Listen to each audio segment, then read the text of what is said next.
Alrighty, so simplifying in operations with radicals, which means we're getting close to Pythagorean theorem.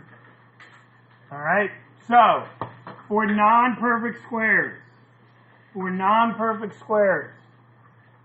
are looking for the largest integer value.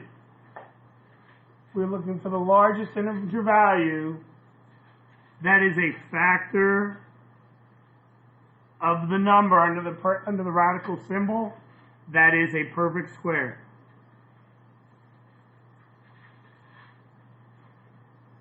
That is a perfect square.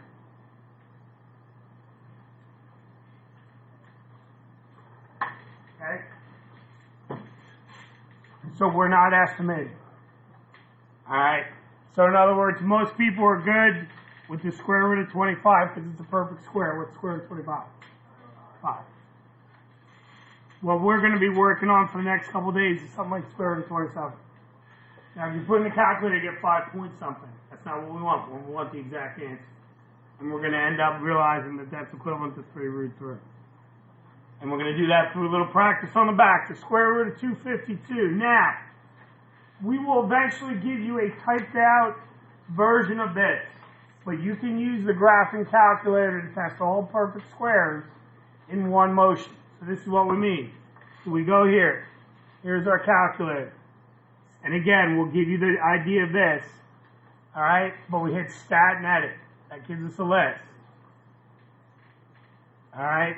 I then put into list 1 all those numbers. What do all those numbers have in common? They're all the what? Perfect squares. You would then go to the very top of L2. Ladies and gentlemen, where I am now is not the top of L2. That is the top of L2.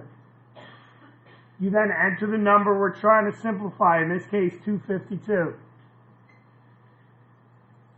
We then divide by. We then hit, and again, we'll give you typed out instructions so you can practice this if you want. 2nd and 1. What that's instructing the calculator to do is take the number and divide by everything in L1. Some of them will get decimals, some of them will get integers. This is the largest one that we get an integer, correct? That tells us that what perfect square goes into 252? 36. You don't have to do it this way, it's just a way of doing it all at once. So in other words, 252 breaks down into 36 and 7. So the square root of 252 is thought of as 36 times 7. Alright? You can pull out the 36 because that's a perfect square. What's square root of 36? 6. So that's 6 square root of 7. Sometimes you get lucky. Is 144 perfect square? Yeah. What's the perfect square root of 144? 12. You're done. Now, certain rules for divisibility.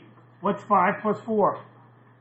9. When the digits of a number add up to 9 or a number divisible by 9, that means 9 goes into it. 6 times. What's the square root of 9? 3. So I got 3 square root of 6. Now I'm looking at the square root of 150, which has 50 as the last 2 digits. If 25 goes into the last 2 digits, 25, 50, 75 are 2 zeros, 25 goes into the number. In other words, 150 is 25 times 6. What's the square root of 25? 5.